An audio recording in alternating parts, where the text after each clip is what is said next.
we get that information early and are therefore able to use our influence to engage in mediation processes, but also in mobilizing people towards appreciating the value of peaceful coexistence and also self-sustenance. So part of our role, therefore, is we've come up with a framework of the Uganda we want. And I think many of you now, that is a slogan that has become popular, but it was really birthed by the Intelligence Council of Uganda. And it is really meant to awaken the citizens to the fact that, we must be working very purposefully towards building the country we want. And what kind of country do we want? We're saying we want a peaceful country, we want a stable country, we want a thriving country, we want groups that we want a caring country where people care for each other. We want a country where people can realize their dreams and aspirations. So in other words, that there is spaces for participating in critical processes like governance and also economic empowerment. So with that vision, we work on various issues, because whatever therefore hinders people to realize the Uganda we want becomes now our agenda. And that's why the elections particularly have become a critical agenda. Many of you who follow the news will have realized that we launched a campaign for peaceful, transparent, free, fair elections. And this happened on Monday. We had the Electoral Commission at Intelligence Council of Uganda. We had different NGOs present, our development partners present, security people present. And the idea was to say that as a council, we want to be active in that space of contributing towards a transparent, free, fair, and credible election.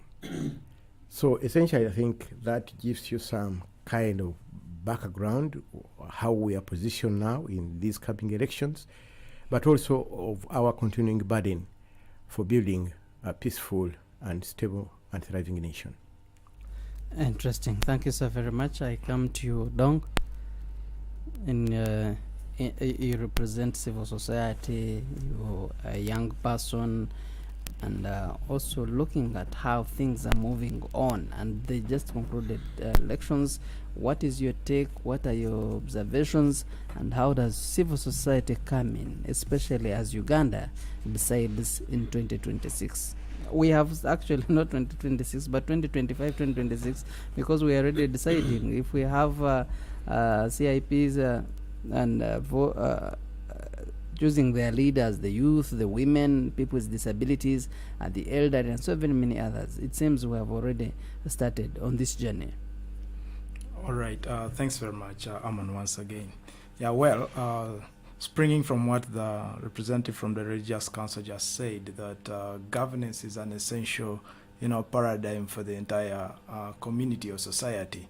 And picking the understanding that government, of course, lives at the expense of individuals and citizens, it's so much important and pertinent for the individuals and citizens themselves to know their role in upholding the government institutions. And the most immediate role and responsibility, of course, it's participating in the electoral processes.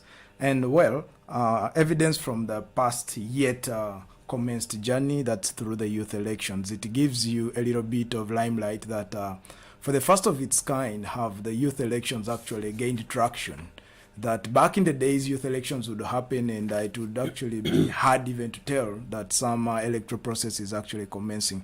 But the entire charisma that was associated to it indeed actually brings a good manifestation that the population is actually a best representation of the youth, that the larger section of the population was actually having an affair or having a citizenship responsibility to uphold. And then as a civil society space, of course, the trigger is usually to engage citizens and awaken them actually to know that even if they think they can live at the expense of the government, they should also be conscious that the government lives at the expense of them, and actually they play a vital role in upholding and instituting these governments. So their involvement and awareness in all governance related activities does not actually exempt them from benefiting from the outcomes. So as civil society, it's usually the trigger is to awaken the entire citizen population to come and be on a standstill and not to ignore and neglect. You know, gone are the days that allegations were always made that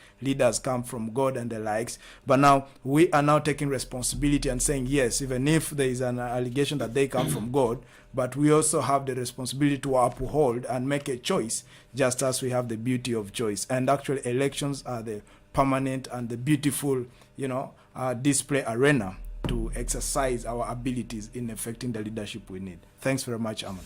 Interesting. Thank you, Dong. Coming to you, Moses, from the legal standpoint, how would you assess the transparency, but also looking at the fairness of the just concluded village youth election, and how do we come in as lawyers in this country to make sure that we move on the smooth journey? Well, we observe and respect the rules and the laws that govern the process, but also this country. Thank you, Mr. Amon. Well, let me say this. Maybe if it's only me, but I want to assure you that the recent concluded youth elections, some of us didn't even notice. Me, I wasn't aware that these elections were conducted, and so I'm saying that we needed we need to inform the public about these elections, and I think it had less impact.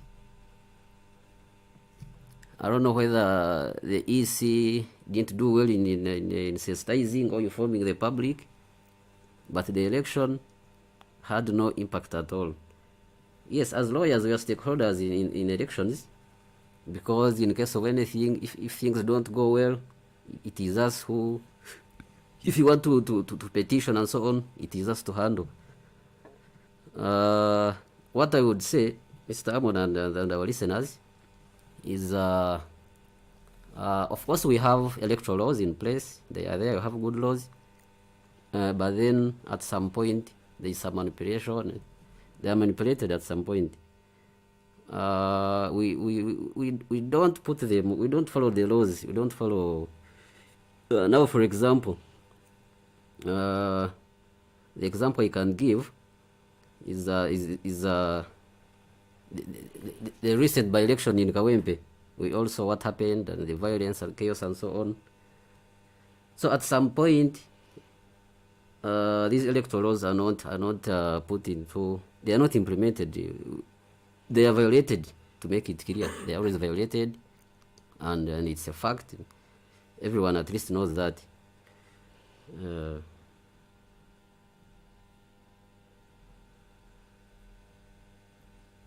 Okay, interesting. We shall come back to that, where you say that most people aren't aware that this is something that is very important, and I thought everyone was aware, and most of them participated. But if you say that we lacked some awareness on this, then it takes us back to the fundamentals of voter education.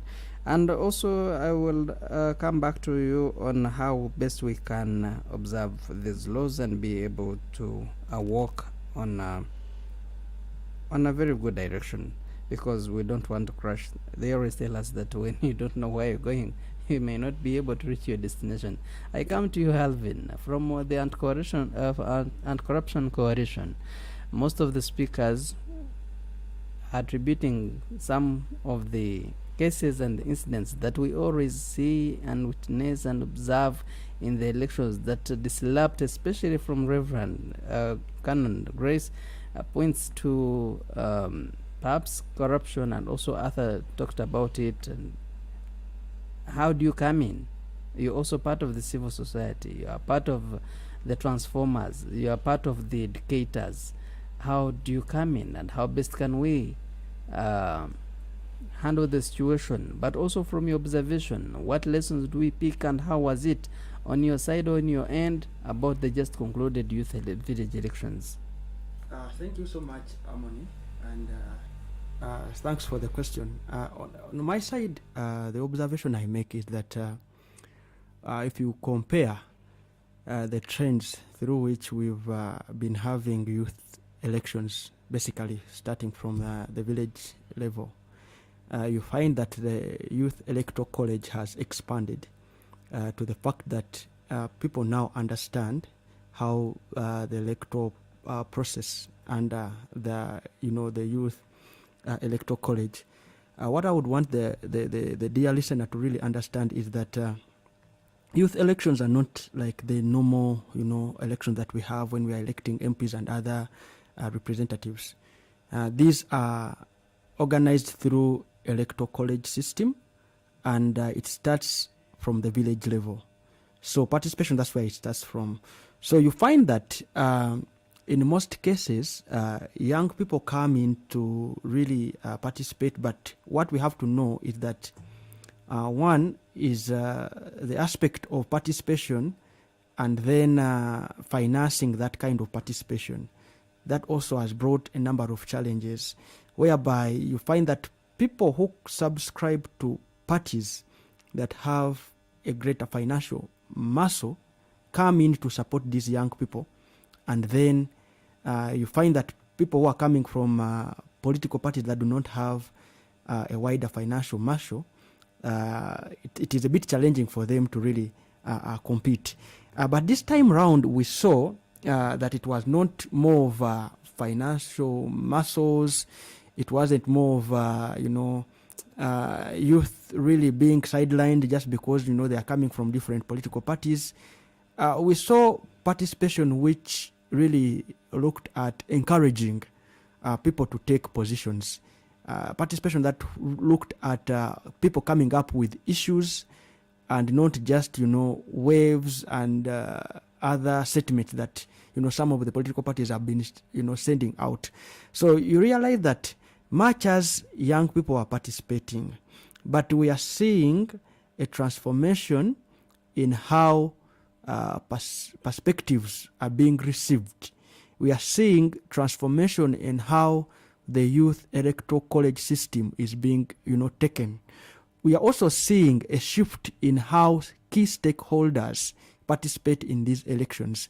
With stakeholders, I'm talking about police, I'm talking about media, I'm talking about even the electorates themselves. For police, we saw, and other security agencies, we saw calmness, because most of us, we expected to see a reciproca of what happened in Kawempe also being reciprocated in the youth village elections. But surprisingly, that we didn't see it to a high magnitude, though there were some challenges that I would say. I'm not going to iron out the fact that we had some challenges, but you would see that the key stakeholders, especially the security forces, respected the fact that these young people are participating and they're taking part into their electoral process. Then when you come to media, you would find that coverage was there, media was present, and on your side, we saw media wasn't that much intimidated like how it was during during the by-elections in Kawempe. And then also we saw political parties coming up with clear messages, not messages to really, incite and also call for violence, and also, try to see how they mobilize young people to participate. So it was more of an election of looking at issues and also fronting right candidates at right time and not just, for the just of filling positions. And the outcome of that, it also portrays something that the country should really benchmark on. And I thank UBC for the topic that we are benchmarking. It's something that we should really benchmark on, and we get to know, okay, if we are looking at categories of key stakeholders in this electoral process, how do we organize them, how do we prepare them, and then how do we make them engage and participate? Because if we don't organize these stakeholders properly in an electoral process, you find that from start to the end, violence comes in. And from where I sit, I have a background of having worked with an electoral observing entity, which was the Citizens Coalition for Electoral Democracy in Uganda. So I understand the electoral processes and electoral college systems. So elections start with organizing the key stakeholders. So if the key stakeholders are de-enfranchised and they are not organized and they don't even understand the reason of participation, that's the beginning of conflict. That's the beginning of violence. So to avoid violence, we really need to look at how did these young people participate and how did they appreciate the system or the process. As we go to the 2026 general elections, we really need to look at bringing on board, because we are going to have first-time voters who are so excited. We are going to have first-time observers. We are going to have first-time, media, practitioners. We are also going to have first-time people who are going to be security personnel, who are going to be, this is going to be their first time to take part in an electoral process as stakeholders. So how do we organize such people? So I think the youth electoral process at the village level was something that we should learn from as a country moving forward. Thank you. Interesting. We are going to be picking in these those observations and how best we can translate them into the general or national pools. I come to you, Reverend Canon Kaiso. From the governance and moral leadership perspective, how do you view the conduct and the outcomes of the village youth? We start from you. Is there anything good that you realized as a person, as an individual? Is there anything good we can pick and be able to paste in their general polls? You've been preaching about peace. You've been preaching about harmony. You've been preaching about caring for each other. Did you see these elements in the just concluded youth elections? Thank you. I think what we can say is that on the whole, the elections were generally peaceful. And that dismantles the narrative that youth are violent, that youth are rowdy, that youth don't know what they want. So I think that is important for the general population to appreciate, because there is anxiety that because the young people are almost over 70% of our population, and so there is anxiety among the elders that maybe the youth are not sufficiently prepared, and therefore, and we can't trust them for leadership, and therefore there is this resistance to allow young people to participate. But I think this past election has tried to address those negative narratives, and we need to have a mindset change that elections are not about age. Peaceful elections are not about age. Peaceful elections are about ensuring that we have enabling legislation, fair legislation, transparent legislation. And I think we could say that there was an enabling legislation. And I think what accounts for some of the violence that took place could do with the sensitizing people around that legislation. That many young people didn't know perhaps the A and B's of the electoral college process. So that is a gap, the gap of ensuring that political parties, the role maybe of political parties and also the Human Rights Commission, whose mandate it is to do civic education, to be able to help our young people. And I don't know, there's a group here which was involved in the research, and I'd be interested really to know to what extent, like, students senior in tertiary institutions were prepared, whether there were any community civic education barazas in the community. I share a bit of what my brother was saying, that you didn't feel that there was an election. And yet the election is being conducted by the largest number of our population. So you would have expected some kind of vibe and vigilance, and you sense a kind of momentum, which wasn't really felt. So we really need to explore that. Why was that the case? So the civic education aspect, I think, we could say that it is an issue. And as my brother here has said, we have many first comers in this process. You have young people who have not heard about a youth electoral college, so they have no sense of what is expected of them. You have media people for whom this was their first. So how do they go about sharing information? What was there to share? I don't see any content about this from the Electoral Commission. I didn't see any posters. Were there posters? Maybe were there any posters? No posters. So really, you would say that the elections were held in a cloud of unknowing, and that's not good. We are just analyzing these gaps so that then we can improve.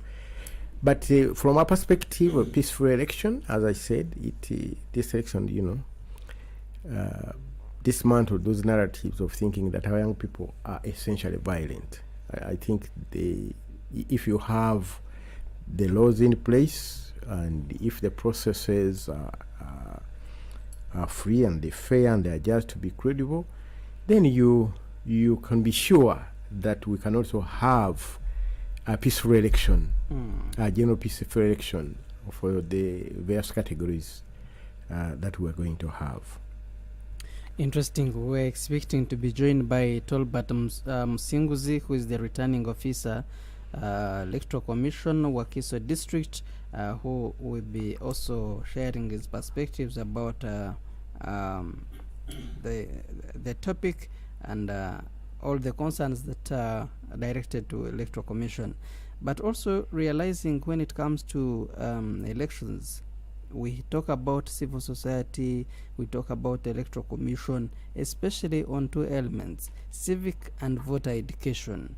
And Odong, in your introduction, you talked about the role of civil society as one and most important, awakening the masses about the things that matter. And now Reverend Canon Kaiso and also Alvin are saying that as if, and also Moses started on the same, as if these elections that we just concluded were conducted in silence, that people never knew. Is it because of the element of the electoral colleges, which are sometimes coordinating their own activities, and perhaps it leaves out those who are non-members not to know about these processes? All right, thanks very much, Emon. All right, as I come to your question, I want to spring a little bit from what the Reverend tried to share about that the elections were absolutely peaceful. I want to pick it from Brother Alvin, who said actually the fact that the majority publication show that the elections were peaceful, that does not actually disregard the fact that there were some pain points that actually brought issues and questionings, and in mostly strategic areas. Areas like Entebbe actually really had issues that could make us question the process. And then about the publicity of this election, fine, there is a lot of talk of saying it's electoral college voting. Yes, that is the structure of the youth elections. But for the village elections, which happened of late, it's not largely an electoral college voting. It's usually the village youth in that particular area that come and vote their representative. And it's the parish level and the sub-county and going on that become electoral college votes. That those who were elected in these votes in these elections that happened of late are the ones now going to continue on voting their preceding leaders basing on different levels. But then again, about the publicity, I don't know about the other areas, but in the area where I stay, of course, the chairmanship took initiative, and there are these microphones that they hold and move around in the community trying to announce to the people. That did happen where I don't know, maybe for other places.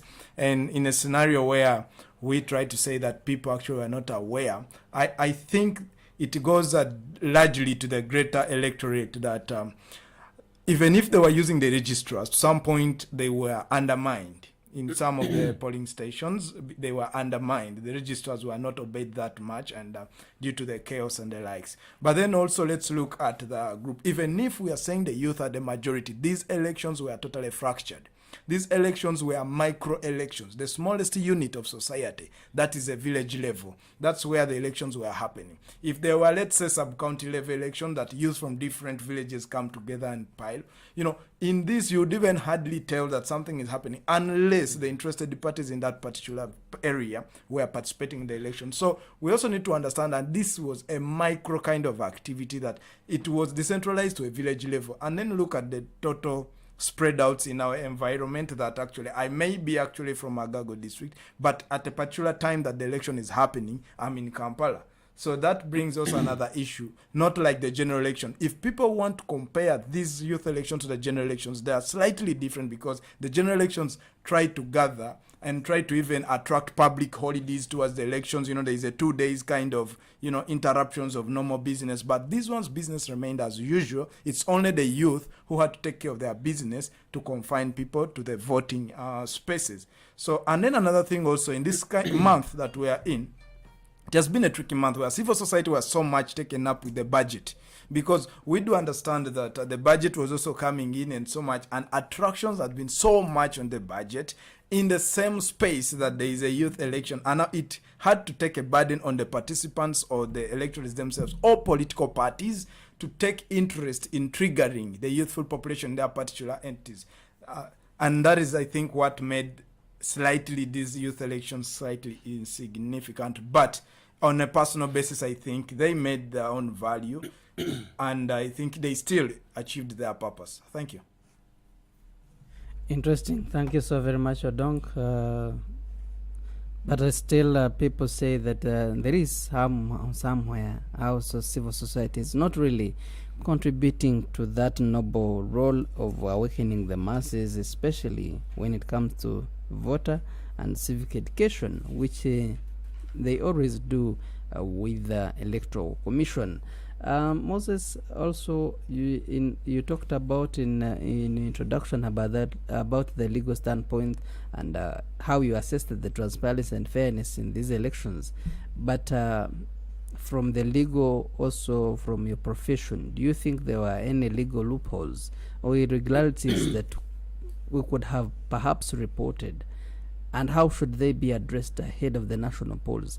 Because we have seen you say A, B, C, D, we erred here and there, and in the legal perspective we could have gone through. Perhaps this is where we do have received candidates who sue and also take to court, and how best can we address these concerns ahead of the national polls? Thank you, Mr. Amon. Well, these youth elections, as I had already stated, that had small people didn't, the public didn't give them the attention. So whether they were rigging and so on, if it was there, because in every election, at least there must be, some irregularities. And yes, they are not reported, but I think they were kind of That could have fair. been perhaps They were a bit fair Mm. and free, because we haven't seen any petitions, we haven't seen any people going to court, challenging, and so on. But secondly, what I want to tell you is that we have electoral laws in place. We have good laws, by the way. Everything is clear. The process of petitioning, the process when you're not comfortable with the results, there are avenues. So the legal framework is clear. Then another thing is elections have been commercialized. Money in the elections. Amon and my colleagues here, these days people mind about what are you giving me, because people no longer participate in elections. On election day you find people doing their business and so on, and this shows that our politics have been commercialized, and it's very unfortunate. This can be for example, we should look at the turnout, how many people go to polls, how many people vote, how many are the registered voters. Now, for example, we have 18 million registered voters, but when it comes to voting, because looking at the statistics of 2011, it is out of the 18 million registered voters, only 10 participated in the election. 8 didn't go there. You can imagine. Then another thing, you should look at now Uganda is a 45 million citizens. Out of 45 or 48, if I'm right, out of 48 million Ugandans, 45. Thank you, only 18 register. I mean, they registered with the Electoral Commission, only 18. And when it comes to elections, only 10 million go to the polls. So you can see that people maybe lost interest and so on. Where do you think people lose interest? That's the question. Another thing is that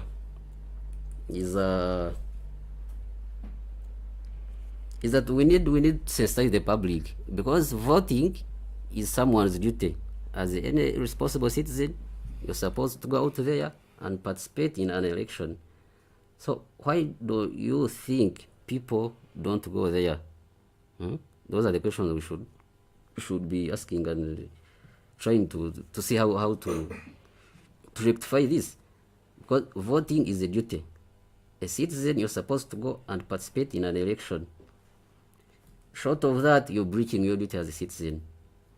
And I think stakeholders in the electoral process should come up and sensitize the public, because people don't know that it's a duty for one to go and vote. So people need to be sensitized, and Electoral Commission has not done this, irrespective of the billions they are given to do such. So voter education, civic education is needed. That's what I should say, Amon. All right. But also when people are aware, still they don't vote, and we wonder where is the problem, where is the missing link. You talked about the voter turnout. Every election cycle that we have, the numbers are always dropping, but people always come through and register. Like in all of this year, we are registering, but also in March we are updating our registers. I am looking at that Ugandan who goes ahead and registers, updates the register, gets the voter number, and is in the books of the Electoral Commission, but on the D-Day, they don't come up and vote. That person is well aware of all the activities that are taking place, but what happens on the D-Day? Why is it that every year, every time we have elections, the numbers are always dropping? What makes people turn away from voting? That is another question that we'll be going to look at, especially after the break. But before we go into a break, I would love to have you, Alvin. Yes. We have talked about, Moses has talked about the money-minded society, commercialized politics. How best can we adjust and be able to know that every time I receive any coin, every time I receive gifts from the candidates, I'm selling out my future, I'm selling out my country? Amon, it is something that we've been advocating for as people in the anti-corruption kind of arena. We've talked about campaign financing and election financing. As I speak now, we do not have a law as a country to prohibit, or to regulate campaign financing. And that is a major challenge that we have as a country, because you find that many people are investing a lot of money in these electoral processes, and you find that people have now resorted to asking money from aspirants just because we have challenges to do with service delivery.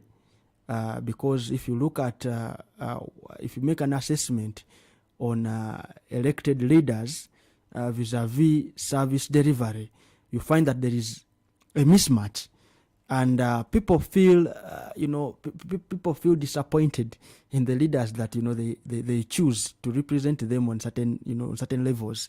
And that's the reason as to why when they return to ask them for another mandate through a social contract, you find that these people look at them as people to give them something, because they are, they know that at the end of the day, even if we vote them, these people have disappointed them for quite a lot of time.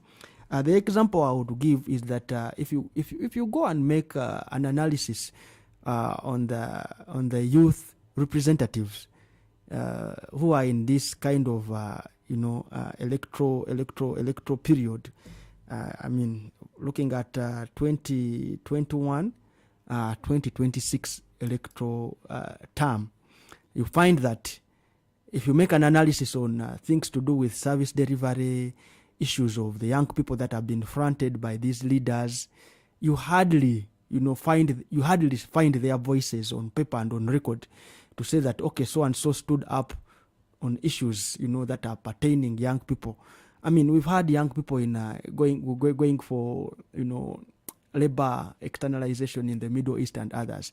These people face challenges, but you hardly hear voices of youth leaders coming out to speak on their behalf. So when they come to ask for a mandate, these people be like, even if we vote you, nothing is going to come out of you, so you give us money. So they ask for money just to be like, after all, they gave me money, whatever they do, it's their business. So you find that civic competence and that civic kind of belonging is lost from day one. And that brings me to another issue that I wanted to talk about, the issue of voter turn-up.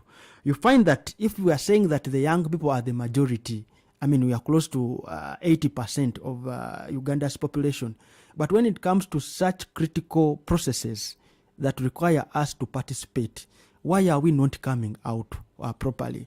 It is because of the nostalgia that we hold as young people from the previous electoral processes and electoral cycles that we've had. Look at the 2016 general elections. Look at the 2021 general elections. I'm sorry to mention, but you look at what happened to people in November 2020. Many people are in prison even up to now. But if you go to those prisons, you find that they are the young people who are there. So you find that people will now have that nostalgic kind of doctrines stuck in their minds, and they wouldn't want to come in and participate. And that alone affects voter turnout. The other thing was that the fact that if you look at now how political parties are now also trading and looking at youth electoral processes, you find that we already have aspirants who are duly nominated, but the electoral college process is not yet concluded. You get it? So somebody is telling you, I'm standing in to represent young people for northern Uganda, but the process is just starting. So that means that somebody automatically knows that he will be elected by the youth electoral college, but the process is still at village level. So these people who are even duly nominating them, they should be asking themselves, how sure are you that you're going to pass through these processes up to the maybe district level where you're going to represent this kind of region? So that alone is also creating confusion amongst the young people. It is also creating confusion within the college system, because people are not taking these positions as to represent the electorates in that college, but they're taking these positions as their own kind of, their ring fencing representation, which is a bad thing in my observation. It is really bad to have this kind of arrangement, to have people who are already aspiring for this kind of system. So me, what I would recommend is that let us look at how we encourage these people to really understand the process. Lastly, Amon, is about the issue of CSO participation in elections. You see, in the previous electoral processes, we used to have civic education and accreditation of CSOs and other key stakeholders. But you find that in these processes, I expected to see, accredited CSOs, media, accredited security agencies in this kind of process, but they were nowhere to be seen. So that affects civic education, because if I speak you now, want to say that the people who are sleeping on their job?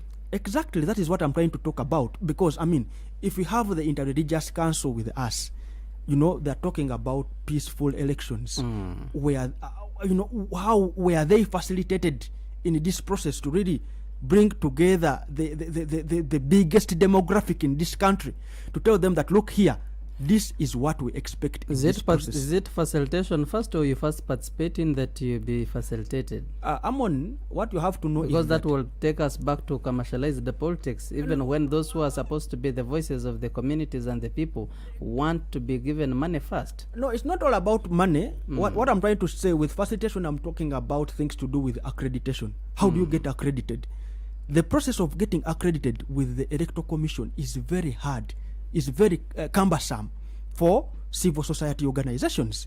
And these people, the CSOs, at times they have some resources to ban and complement government business as far as civic education is concerned. But by their mandate, Alvin, do they need to be accredited first by the Electoral Commission?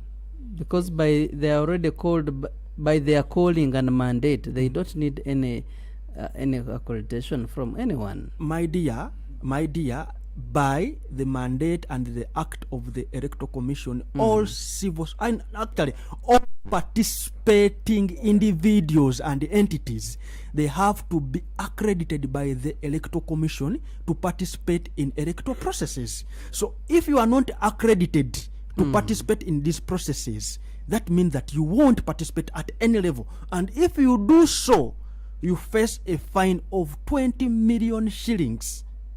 A fine of 20 million shillings and imprisonment. So that alone challenges and de-emphasizes the aspect of civic education. And they carried the mandate and they gave it to the Uganda Human Rights Commission. But we didn't see them. We didn't see them come out, vividly to tell us that, look here, this is what we are doing as far as voter mobilization is concerned, as far as civic education is concerned, as far as encouraging people to go out and, participate in these processes. We didn't see them. But if you look at this financial year budget ending, they have a budget line.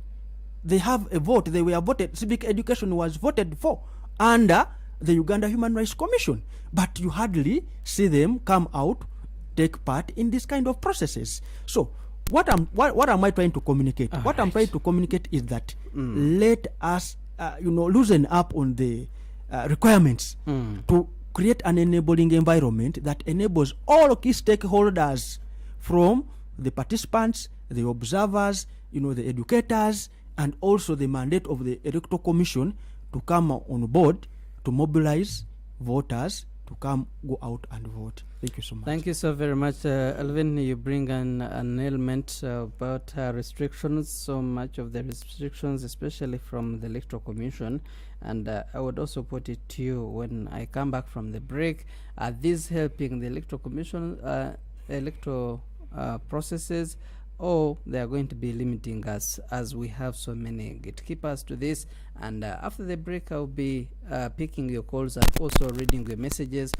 0776 51426. The number you can call us or send your messages is 0776 511-426. Tell us what you think needs to be done to make sure that we have peaceful national polls 2025-2026. This is UBC Ground Zero. I'm coming back in just a bit. This is Ground Zero Season 2. Stay tuned. We shall be right back. At UBC Radio, all our radio network across the country is committed to inform, entertain, educate, and guide for national transformation. Our own radio, UBC, should set its own example. Leka bano abatafa ku bantu baffe bagumaza ndowooza muganda kito okugumaza to divert people. Let our own UBC bring programs to educate the people so that abagala kugumaza babeereyo bagumaza naye naffe they can advise, guide. And people in time will judge the one who is their friend and who is just using them. Tune into UBC Radios for credible socio-economic programs. UBC, inspiring Uganda.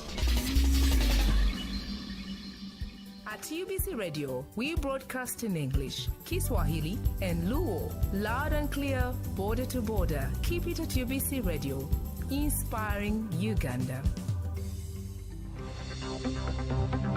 UBC Radio brings to you the Timeline Radio Show, the space for civic and political rights for Ugandans. Tune in every Monday night at 10:15 p.m. to know your obligation in society as a citizen. UBC Radio, inspiring Uganda. Every Saturday, UBC Radio broadcasts the Information Hub, your one-stop dial radio show. Join us to learn and know more information about innovations, research, and developments. The Information Hub, knowledge is power, on UBC Radio, inspiring Uganda. The Education Forum program. Education Forum, a platform for trends and developments in the education sector. We are your reference and reliable source of information. The Education Forum, right here on UBC Radio, inspiring Uganda. At UBC Radio, all our radio network across the country is committed to inform, entertain, educate, and guide for national transformation. Our own radio, UBC, should set its own example. Leka bano abatafa ku bantu baffe bagumaza ndowooza muganda kito okugumaza to divert people. Let our own UBC bring programs to educate the people so that abagala kugumaza babeereyo bagumaza naye naffe they can advise, guide. And people in time will judge the one who is their friend and who is just using them. Tune into UBC Radios for credible socio-economic programs. UBC, inspiring Uganda. Welcome back. Ground Zero Season 2 continues. Welcome back from that very short break. This is UBC Ground Zero. We're broadcasting live on 5 radio stations covering this program on UBC Radio 98.0 FM, and that is in central parts of this country, 97.4 FM in Arua, 97.4 FM in Lida. 776-511-426 is the number you can call, and share your comments, share your perspectives. What do you think needs to be done as we prepare for the general elections? What lessons did you pick from the youth peaceful elections that we just concluded at the village level? What did you expect at the other stages that we're coming to, especially the regions, the district, and also the national polls? Benchmarking peaceful village youth elections for 2026 national polls. I do have Alvin Mtebi, and I have Moses Nwahora, Arthur Dong, and Reverend Canon Grace Kaiso. You're live on radio? Yes, I'm on. You're live at Busega. I'm Juma. Thank you so much. Greeting to our gentleman there with you. All right. I've been hearing day and night, youth election was peaceful. But at Busega, it was not peaceful. If I'm lying, the stakeholders can avail it. UP vehicle ferries, youth who are coming from opposition side, 3 trips to police station. It was not peaceful. For NRM youth side, they were given some minor shiboko. They scattered and they ran away, no problem. And when they take these youth of opposition side to police, if you have 50,000, they release 30,000, then they release you, go back. I need that gentleman to elaborate on that. Number 2, he was talking about enabling environment. To me, I still see, if President Museveni is still in power, even the other opposition, maybe just by mandate of constitution of Uganda, you must go and become a leader. You go democratically. You go and you take your plea such that you can be one of the candidates. You stand, then they elect you. Me, I feel like we are wasting time.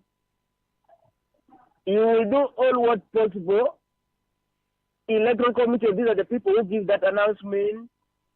And when they said, if you are not satisfied, those who stood the consensus, if you are not agree with us, you go to court. You will go to court. You know, we have all the term which is surrounded by 5 years. Your appealing will be there in court. Another term has come in. You are not given your result. That either you have failed or you have won. Okay. They will be saying that you are still under investigation. So to me, well, the president can move everywhere. But I think this is the time we feel like we don't have a president. Okay. Because now the president has become as the candidate. The electoral committee would have been at neutral, but they still hold the other side of the president, still as the president, not as the candidate, not as the chairman of NRM. Just the hand of him is the president, which gives fear to other opposition to take the mantle. He's moving all the country freely, peacefully. But the president to move, they will be blocked. 2-3 journeys, they will not move. That police are the one coming that you have not informed us. So I want to know when police right of obstructing the business of a well-established party, though they are from opposition. Because the constitution has allowed them to engage their voters. But why their environment is not level with them, but it is level with the current president. Please, Uganda, we are not happy at all. We are afraid. Okay. I thank you. Thank you so very much, Juma, giving us that update that we are here talking about peaceful village youth elections, but in Busega, it wasn't the case. You're live on radio. Hello. You're live on radio. This is Rafael Deriko Juang from Shabando. All right. Thank you for the show. Most welcome, sir.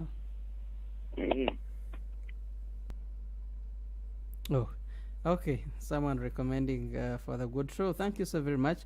0776 511 426. Tell us what you think needs to be done to make sure that we enjoy and have peaceful national polls, but also what lessons do we pick from just concluded village youth elections. 0776 511 426. You're live on radio. UBC radios. Okay, you can call again. Maybe I can be going through some of the messages. Simon Eriak, hope it is Eriak, but you're saying you're listening in from Lira, and someone drawn in deep waters, and you, instead of helping him and save his life, you are waiting for accreditation. Many Ugandans are drowning in misinformation, and the institutions that are responsible for that are waiting for accreditation. You're live on radio. UBC. Oh, 776-511-426. Call again. I'll be able to pick you this time. Okay. I had read Simon. Your name and where you're calling us from? Please don't beep. Try to call. Okay. I had read a message from Simon in Lira. Kakama Enos, you say International Religious Council, why silent when Ugandans are being imprisoned? These are things that matter, and we expect you to always come through and save Ugandans. Oporot Michael, you say, congratulate my president Yoweri Museveni, who is going to be nominated today, and we... Okay, thank you. Someone says, Anti-Corruption Coalition, please stick on your mandate and fight corruption. Whether you are being accredited or not, you are accredited first when you are given that mandate to fight for corruption. You can't see people being bribed every day and you're waiting for accreditation. Preach against commercialized politics. Don't wait for accreditation. If you are taken to court, we shall come and rescue there. Will you go to fresh water? You're live on radio, UBCs. This is the Adoma HRS. Adoma? The problem is the type is so poor because of following reasons. One, we have 45 million. 5 might have died. 5 million might have died. 3 million are sick. 2 million are outside the country or overseas the country. Totally is supposed to be 10 million. Now, there are others who are sick. They don't report. So you can get 18 million are registered and 17 are not registered. Till it is going. That's the first problem. The signing up is so poor. The second problem is people are already tired. Tired of what, if you try to see across the country, people are tired. You elect a person to come and help you, he does other things what to do for himself.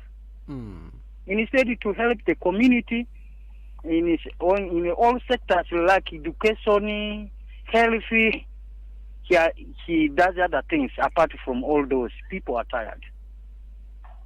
That's why you can see the turning up is so poor. Those are two elements which have observed why people are not reported. If you try to see those people who out the country, soldiers are also there. There are some soldiers who are in Congo, others in Somalia. As soldiers, they don't have right to campaign, but they are right to vote. They need to be registered. If the others who are in Congo and the others who are in Somalia, the number could be reduced. So it does not mean all 45 people will go to register. No. The others who have died, told you the status. 5, 3, 2, maybe outside the country or abroad the country. Okay. So thank you for that program. You are listening in from where, sir? Okay, this is Adroma Etals. I always listen to Radio Uganda. Where are you now? I'm now in Terego. Okay, we love the people of Very Telego. far. Thank you so very much, sir. You see, I'm a mountain where, but the Radio Uganda comes so clear. All right. Thank you so very much, sir. You are welcome.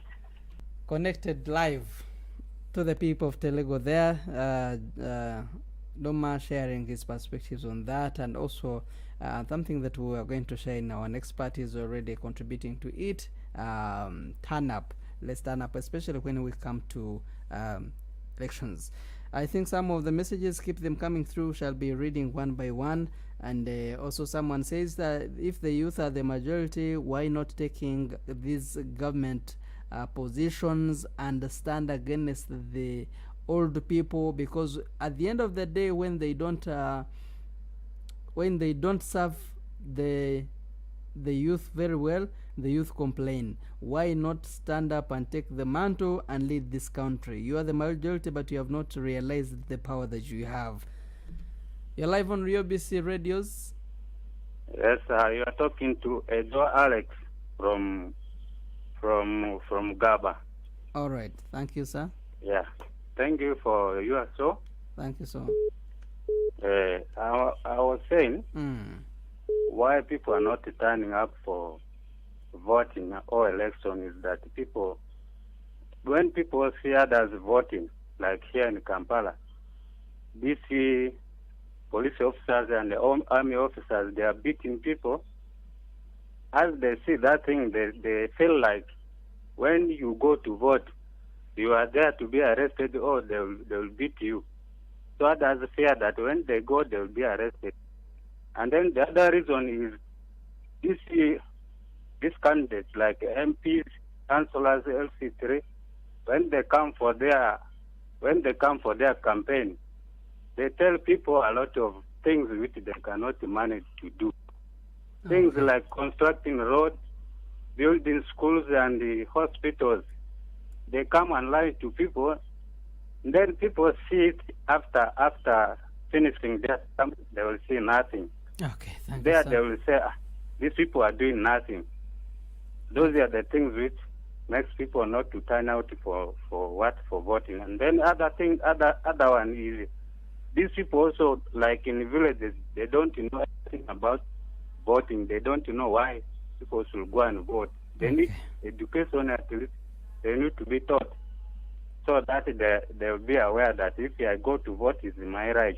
Thank you, sir. So that's what I have. Thank you so very much, Alex. God bless you. Okay, allow me pause calls and messages for now, and I go back to the studios and for my guests to be able to address some of these concerns. We'll start with you, Reverend Kaiso, and then Alvin, Moses, then Odong. That order. Thank you so very much. Reverend? Yeah. Thank you very much. In the previous session, I thought there was a question I wanted to pose. Must the population take interest in the interest group elections? You know, the youth, the women, and with the people of different people who are abled differently. Because I see that if we take that position, that these are youth elections, so other people should not take interest. These are women elections, we should not take interest. People who are enabled differently, we don't take interest. What are we actually saying about leadership within the country? I really think that we should be taking interest, and EC should not treat these elections, the interest group elections, just as a private matter for those groups. I think they should be helping the population to understand what is going on and their role. Because I think we have a role. Like I'm a parent, I have young people. I need to understand what the elections, what is the framework, and can guide, therefore, my young people to say, well, these are the things you should be thinking about in the election. So that is the starting point of formation for leadership, and therefore it should be available to us. Did you want me to comment on anything else? We had some concerns coming from the listeners. Yes. And some were pointing directly to you. Yes. IRC, why silent when Ugandans are being imprisoned? This is the time they expect you to stand up and be able to raise their voices against such as you preach for peace. Yes, thank you very much. I think there is that misunderstanding or misperception that RC is quiet on these matters. We have chosen different ways of engagement on these matters. We do speak about them. Many of you know that in our congregations or use our pulpits to share and raise concerns about the mismanagement of the resources. We've also talked about the violation of human rights. I think you media people maybe are not picking up, but in our congregation those issues are being raised. But more specifically, at the national level, we've chosen a framework for engaging, a methodology for engaging the duty bearers, because we have found that a bit more effective.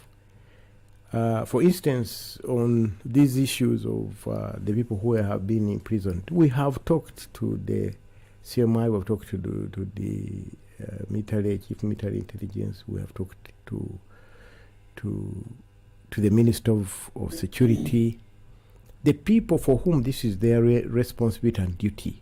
We've talked to the Minister of Justice.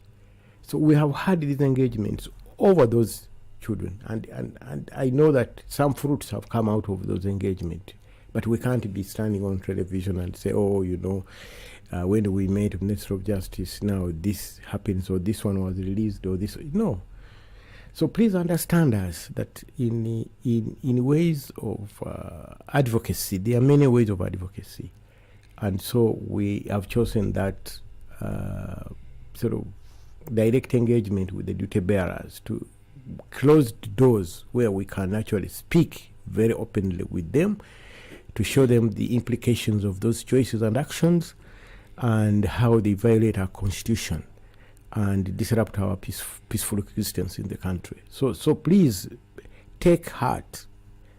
Inter-Religious Council is engaged, fully engaged.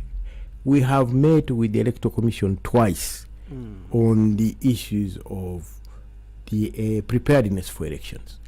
Even last week we had a conversation with them. So please take heart that we are working and engaging with the relevant institutions and also relevant duty bearers on the issues that affect our people. We take very seriously our mandate of contributing to peaceful coexistence and responsible citizenship. Okay.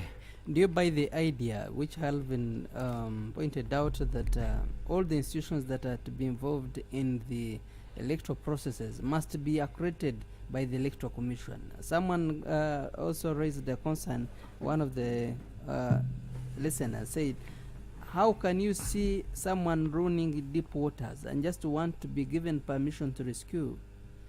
Many Ugandans are dying of misinformation, others don't know what is taking place, yet it is their noble mandate to come and decide for the next 5 years where Uganda should be. But the institutions that are involved with this are waiting for the accreditation. What if this accreditation does not come forth? Yes, I think we need to appreciate that the elections is a very, very sensitive exercise. Sensitive in the sense that at the center of it is really self-interest, that many of the people who are participating, maybe as candidates, they want to win, and so we want to do anything that can be done to win. So because it is you are mediating between those competing interests,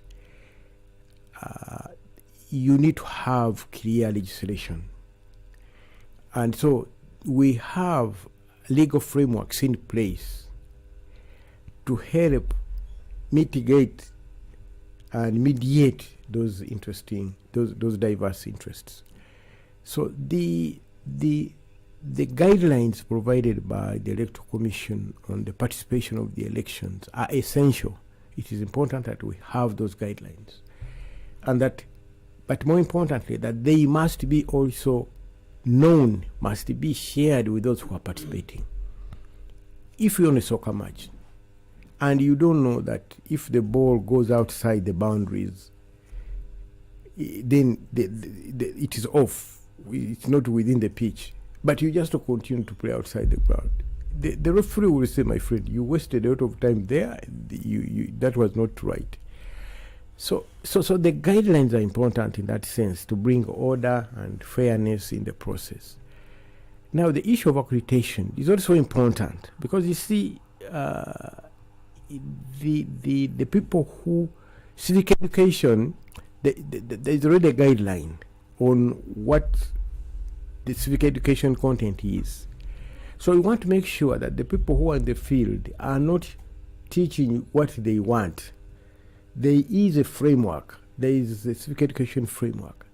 And so the accreditation is meant to ensure that first of all, you are choosing people who are responsible, people who have proved themselves that they have the capacity to engage and to pass on information responsibly. That's why the accreditation becomes important. But also, when it comes to monitoring, there is also a framework for monitoring. There are guidelines for monitoring. I have been a national coordinator for monitoring elections, for over 10 years, So within the auspices of the Democracy Monitoring Group, when I was national coordinator, we had monitors everywhere at that time, at every polling station. And our reports were very thorough. And because of the way we went about our work, the courts always respected our evidence. And many candidates had the elections overturned because of our reports. Now, why was that? That there was a kind of credibility that we had built, that we were always telling the truth. We were not turning around facts that we haven't seen and projecting them. And I remember in many incidences that people would challenge us, political parties would challenge us and say, no, you're not telling the truth. What? And I would bring out the reports. Mm-hmm. And say, this is the truth. So you need to ensure in these electoral processes, whether it is civic education, that you have people who you can depend on to be able to play this role in a non-partisan manner, and who enjoy some sense of capacity and skills to pass on that information. Okay. So if it comes to election monitoring, you also need accreditation, because those reports, those observations actually become critical if there is a contention by the courts. All right. So that's why we think it is important. My position is that it is important to have accreditation. It doesn't mean that I can't sit with my children at home and say, friends, fairness, this is the content of fairness. That's why this is what it means. So those organizations for whom the mandate it is to share, to share information, I think they have the general responsibility of sharing. For us, a free and a fair election must have these, because those are established guides. Okay. Yeah. Thank you so so they much. can really share about those. Thank you so much. Alvin? Yes. Thank you so much, and I will really appreciate the dear listeners. Somebody listening to us from as far as Terego, and he also has that memory of Radio Uganda. So it means that person is really a passionate listener. Yeah, true. Because, Radio Uganda was that time when I was born. But if that person still has that mind of Radio Uganda, it shows the value that, UBC Ground Zero is adding to the community. Indeed. I really needed to appreciate that. somebody talking about we sticking to the fact of fighting corruption and talking about things to do with finance, campaign financing and other things. If you remember my preamble, I talked about things to do with having an enabling environment, a law that controls campaign financing and election financing. And I told the dear listeners that the lack of a law on campaign financing is one that has caused a lot of corruption in campaigns and electoral processes. And we are on the side of entities that are more into fighting corruption. We've advocated for a law on campaign financing. That is one area that we've gone into.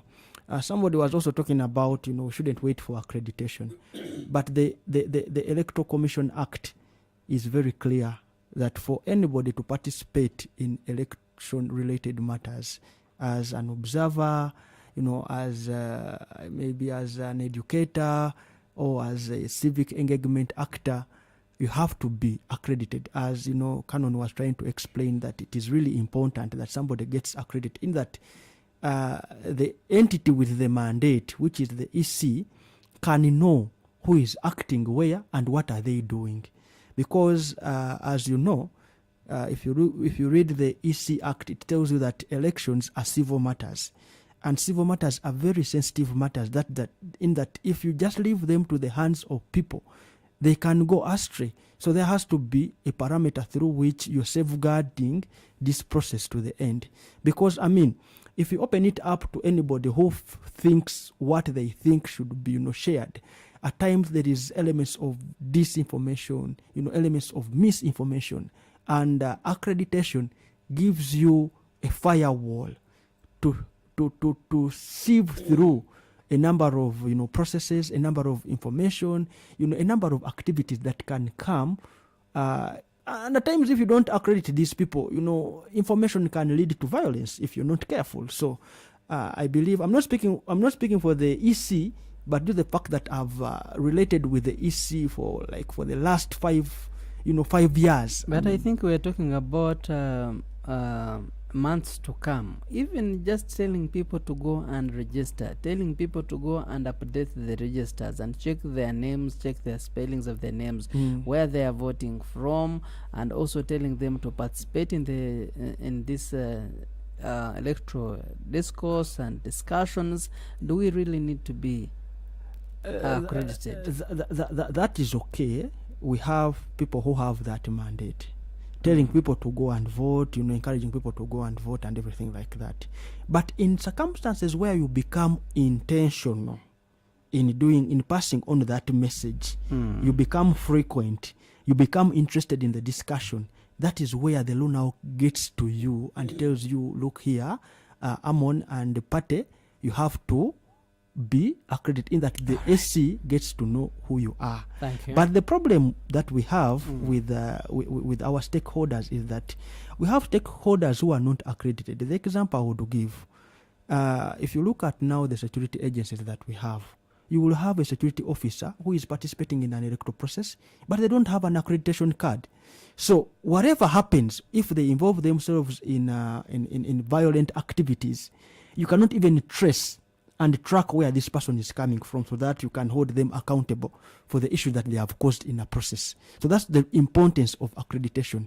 So if I share information which is maybe leading to violence and I'm not accredited, that means that it would be difficult for somebody or an entity to trace where I'm coming from and the reason as to why I'm there. And that's the reason as to why people are complaining about security agencies in the electoral processes. They're saying that they're beating us, Chiboko, they are doing what? Because they know they're not accredited, so you won't have any way of holding them accountable. So accreditation gives us a leeway to be accountable in a process. Thank you. Interesting. Moses Mahora. Thank you, Amon, and our dear listeners who have joined us and participated. Well, I would also like to comment on accreditation. I think accreditation is okay, because if they don't do that, then even wrong elements, you cannot keep it open for everyone. You must accredit, and because I'm sure there must be requirements for one to be accredited first. So I think the process is okay. Then secondly, I would like also to comment about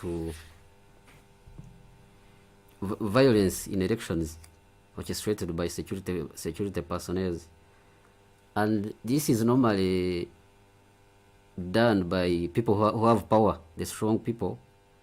They use security operatives and intimidate people, intimidate voters, beat them up, harass them up, and it's really unfortunate, because these security forces abuse their duty.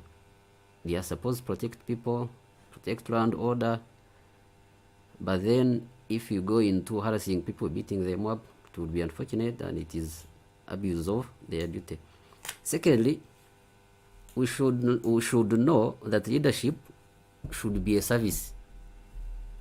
Someone who want to get into any office of any electoral office should go there to serve the public, and but not to go there and earn or something like a job or something like an employment.